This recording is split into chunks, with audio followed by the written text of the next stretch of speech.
fact, my mother took me to St Barnabas' Sunday School Hall, which is near Fleet Street in Oldham, where we lived.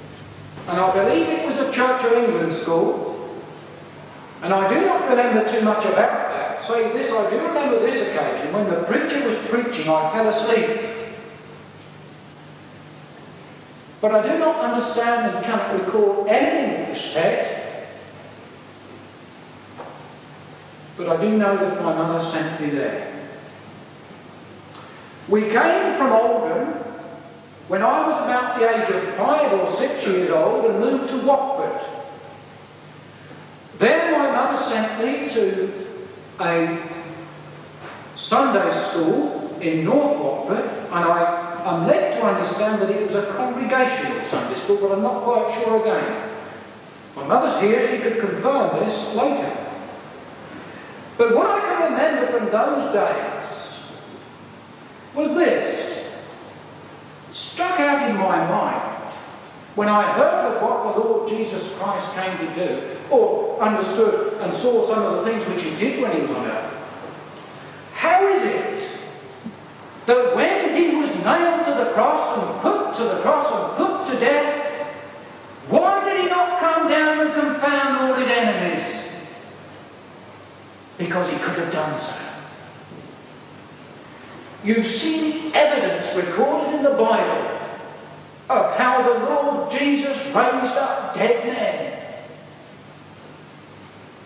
Many incidences. He healed those that were sick. He healed those with various diseases. The Lord Jesus Christ was able to help the most needy, those that could not help themselves. The Lord Jesus Christ was able to heal the deformed.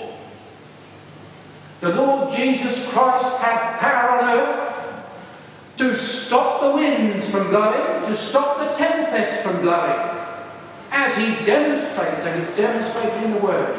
And my question was this, and I always used to listen and wonder, when the Lord Jesus Christ was being crucified, I always used to sit on the edge of the pew and wonder, hoping as it were, surely this cannot be the end. And they nailed him to the cross, and he died and was put in a tomb. Now that is all I can remember of the Lord Jesus and the gospel from a child.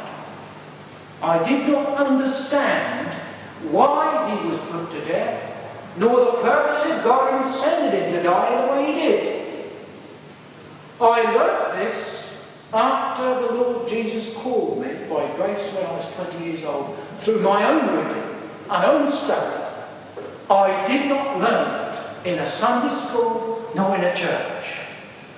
For my own reading and my own study of the Bible. Well, now that was my childhood until the age of about 11 or 12. And I soon found that going to Sunday school was a little bit too much. My mother used to give us a penny for the collection.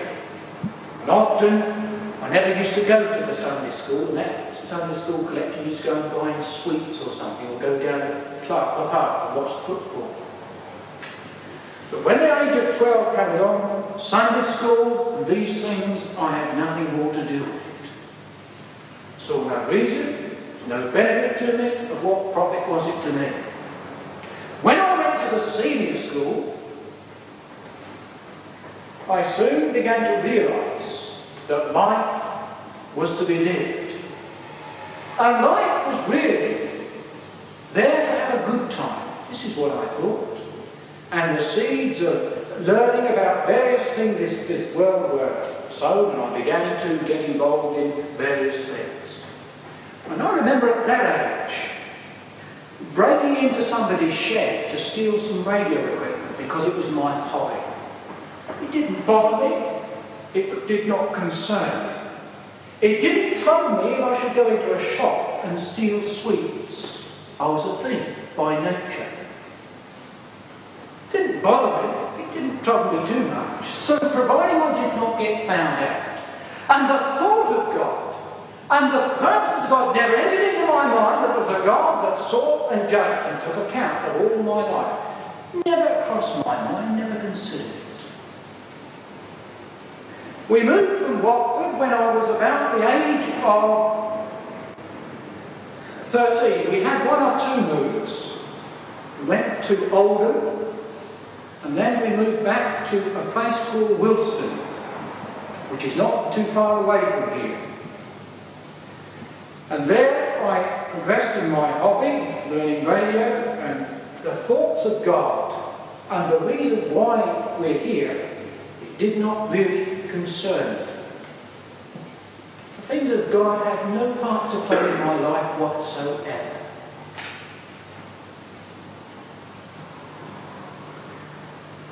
We moved from Wilston when I was about 14 years old, or 13 years old, to Amesbury. And in the summer holidays, I remember getting involved with a young man stealing push bikes. And it didn't bother me that I should do this and cause trouble to anyone. I was more concerned about getting found out.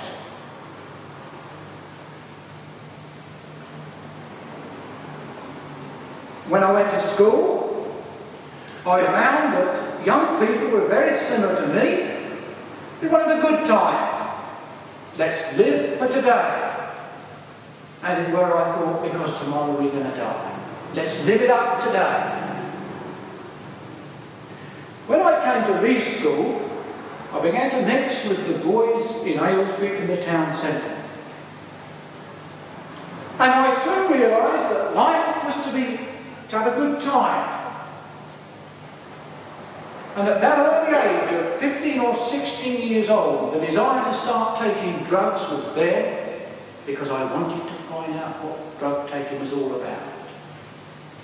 Now we have some young people here today, I don't know how old you are, but you will know at school there are young people that sniff glue and take drugs and various things. You've perhaps heard some dreadful things.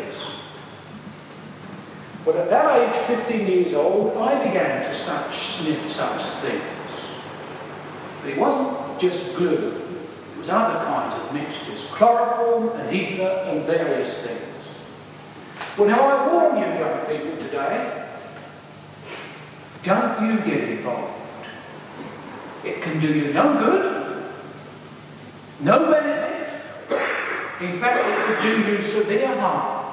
It destroys the mind, it can kill you, and it is not at all beneficial for you because it leads you to other things. It leads you to want to experience other effects of drugs, such as smoking marijuana, taking pep pills, and various drugs of various kinds. Of course, this was a life that I progressed to.